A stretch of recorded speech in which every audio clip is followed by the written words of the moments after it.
42, il dit, il persévérait. Amen.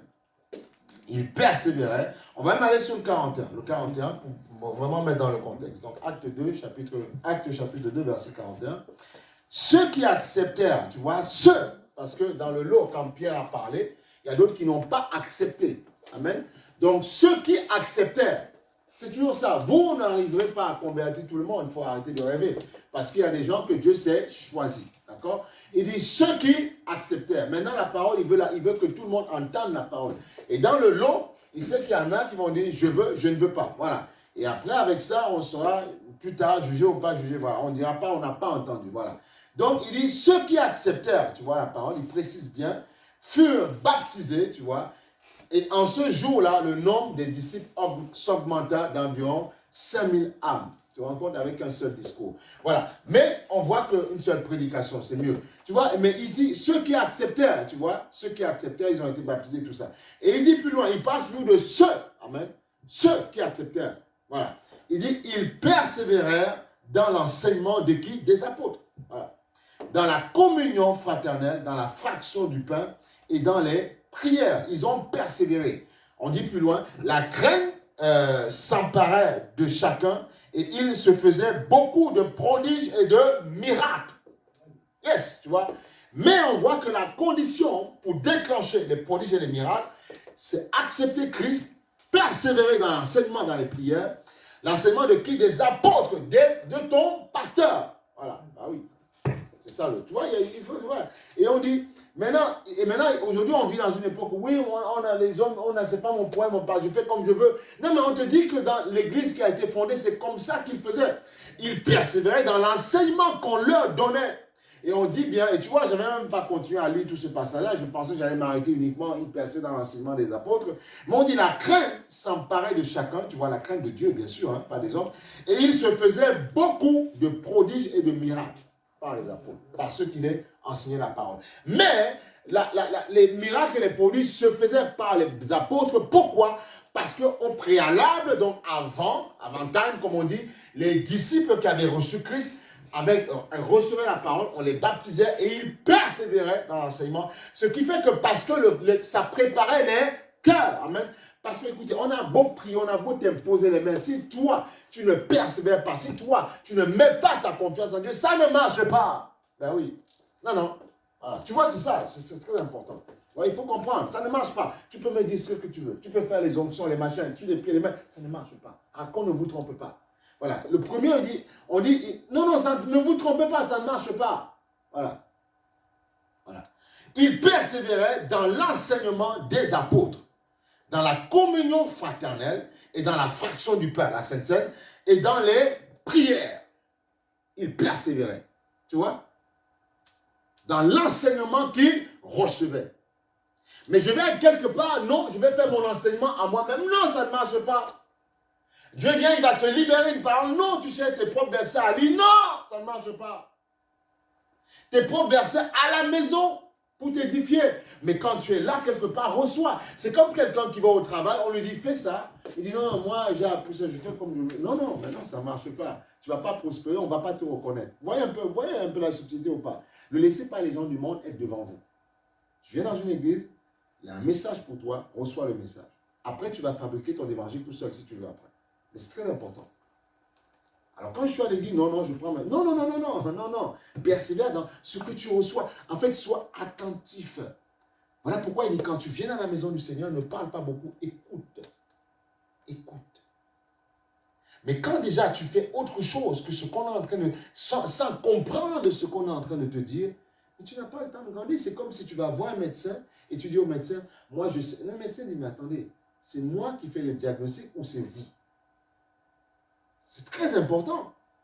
Voilà pourquoi nous aussi, chrétiens, si on y va, on prie d'abord le Seigneur en disant, Seigneur, permets que cette personne donne son bon diagnostic. Voilà, comme ça, il est conduit par Dieu, au Dieu que tu crains. D'accord? Et tu verras que tu n'auras même pas à t'opposer à ton médecin. Parce que tu as prié Dieu avant. Et Dieu touche son cœur et il te dit ce qu'il faut pour toi. Amen ou pas amen? Très important. Mais si vous ne faites pas ça, vous allez vous tromper. Ils persévéraient dans ceux qui avaient cru. Parce que tous peut-être ne vont pas croire. Ceux qui avaient cru. Dieu travaille pour son peuple. Ceux qui avaient cru, Ils persévéraient, ils ont été baptisés, ils persévéraient dans l'enseignement des apôtres. Et après l'enseignement des apôtres, c'est à ce moment-là qu'on te parle de prière et tout ça. Mais tu pries dans une chose que tu ne comprends pas, tu ne connais pas. Je prie parce qu'on m'a enseigné, on m'a fait comprendre. Je prie parce que je suis dans une vision, quelque part, on m'enseigne qui est Dieu. Là, mes prières sont en communion, en connexion avec l'enseignement que je reçois. C'est pour ça que c'est malheureux. On a trop de dysfonctionnement parfois dans le corps de Christ.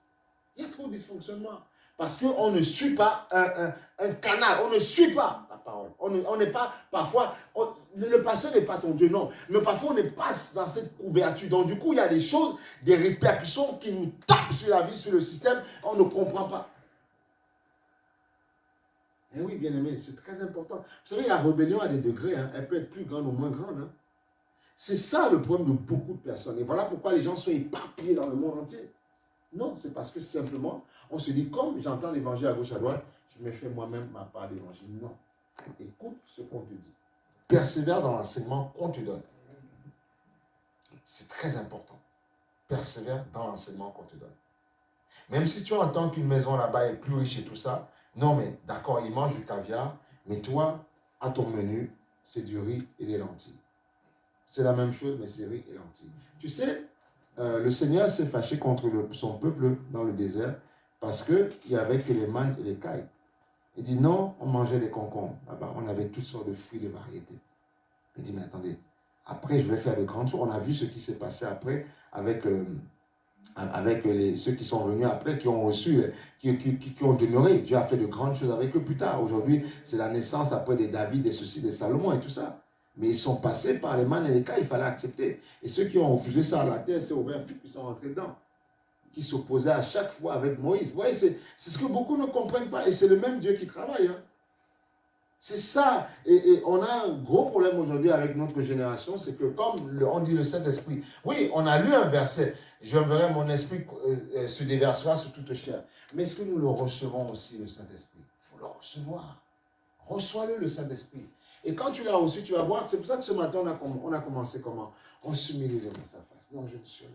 On verra tout à l'heure certaines personnes, même l'apôtre Paul, qui avait une grande connaissance, tout ce qu'il avait, il y a des moments donnés, il disait non, je ne vaux rien. Bien aimé, j'insiste, il y a des moments donnés, oubliez-vous, vous n'êtes rien. Parce qu'avec les histoires de on prend autorité, on chasse le diable, alors les gens pensent, on n'est rien du tout. Avant, on ne prenait pas, dans le Premier Testament, on ne prenait pas autorité sur le diable. Ils avaient simplement compassion devant Dieu, miséricorde. Ils faisaient miséricorde devant le Seigneur. Compassion. Et Dieu faisait grâce comme ça. Aujourd'hui, Dieu nous a ouvert un monde qui cachait avant. Mais le monde des démons n'était pas ouvert à leurs yeux. David prenait une harpe et il calmait le démon, tu vois, qui tourmentait Paul, Saul, tu vois, le roi Saul. Mais on ne chassait pas. Dans la nouvelle alliance, Dieu maintenant nous fait devenir acteurs de ce qu'il faisait sans nous dire. Vous comprenez un peu? Amen. Jésus meurt à la croix, il vient t'ouvrir un monde. Mais tu dois continuer à avoir la même crainte qu'ils avaient avant. C'est quoi cette histoire? Amen. Parce qu'on a dit on chasse les démons et puis les gens veulent chasser les démons avec... Ils savent que leur vie n'est pas réglée. Mais non. Et après on a des problèmes. Parce qu'ils nous accusent en disant mais tes gens là qui nous attaquent, ils ne sont pas dans ta parole. Comment on fait ça? Nous là, qu'on s'occupe un peu d'eux. Donc oui, il faut faire très attention. Eh oui, c'est un monde réel. Dieu nous c'était caché. Voilà pourquoi on dit le Nouveau Testament révèle le Premier Testament. Il révèle ce que le premier voulait dire. Et le Nouveau Testament était caché dans le premier. Il est caché en fait. Et le Nouveau révèle ce que voulait dire le Premier Testament. Vous comprenez? C'est pour ça qu'il faut comprendre la révélation. Et le Nouveau Testament décode. te fait comprendre aujourd'hui un monde. Tu rentres dans un monde qui était fermé aux gens. Alors nos yeux sont tellement trop ouverts qu'on ne sait même. Mais comme ils sont tellement trop ouverts, comment faire pour marcher dans l'équilibre et ne pas déconner, ne pas faire n'importe quoi? C'est faire comme ils faisaient. Vous savez, la Bible dit que nous sommes bâtis sur le fondement des apôtres. Ben, les apôtres faisaient comment? Les gens qui recevaient, on te dit très clairement, ils acceptaient, ils persévéraient dans l'enseignement qu'ils recevaient. Ils persévéraient. Et quand tu vas voir, quand tu persévères dans l'enseignement que tu reçois d'autres techniques. Il y a des footballeurs parfois, ils ont un talent. Et quand ils écoutent, ils persévèrent ce que leur donne leur entraîneur, par exemple, tu vas voir que leur technique s'améliore. Ils deviennent soudainement meilleurs. Soudainement, ils explosent. Pourquoi? Parce qu'ils ont écouté leur mentor, leur tuteur. Et c'est ça que nous avons besoin, en fait, dans le corps de Christ. Amen. Savoir honorer les pères. Ouais, c'est très important, vous voyez. Et c'est ce qu'il faisait. On honore un père comment quand on persévère dans ce qu'il dit. Mais si tu t'opposes tout le temps à ce qu'il dit, tu ne l'honores pas. Tu peux même lui donner des cadeaux, tout ce que tu veux. Mais si tu t'opposes à son enseignement à chaque fois, tu ne l'honores pas. C'est comme ça qu'on honore un père et une mère, dans l'enseignement qu'il te donne. Alléluia. Et c'est ça qui est très important. Que Dieu nous fasse grâce dans cette assemblée, la Christ consomme. Il faut honorer, c'est important. Honorer en fait. C'est Dieu qu'on honore, mais il faut honorer l'enseignement que tu reçois qui vient de Christ. En fait, c'est très simple parfois de réussir dans la vie, ce n'est pas compliqué. C'est que nous combattons trop avec nos pensées, nous combattons les gens et c'est pour ça qu'on n'avance pas. Parce que nous aussi on sait, nous aussi on a envie de parler. Non, tu ne parles pas, tu restes calme, tu écoutes et tu laisses la parole rentrer en toi. C'est comme ça que tu grandis. La vie, on ne vit qu'une fois, la vie est courte, elle n'est pas longue parfois. Tu peux la perdre bêtement. Et quand tu seras là-haut, Dieu te dira, non, c'est pas ça que j'avais, je voulais plus loin pour toi. Mais je voulais juste que tu mettes le facteur obéissant. Et tu ne l'as pas mis, voilà pourquoi ta vie s'arrête soudainement. Et on ne veut pas ça, voilà pourquoi vraiment, mon désir, ce que je souhaite, c'est vraiment que le Seigneur de gloire nous permette de comprendre l'évangile, nous permette simplement de se soumettre à cette parole-là. Et vous allez voir, Dieu lui-même fera des miracles. Puisqu'on dit, on dit très clairement, vous voyez, on dit très clairement dans la parole, c'est marqué, hein, c'est pas moi qui invente. Il persévérait, tu vois, persévérer, il continue à exécuter. Vous voyez, aujourd'hui nous avons les lives, nous avons tout ce que nous avons aujourd'hui. Il réécoutait, voilà, c'est ça. Aujourd'hui on a la grâce de pouvoir enregistrer les messages, les mettre sur les réseaux sociaux et que les gens puissent les réécouter.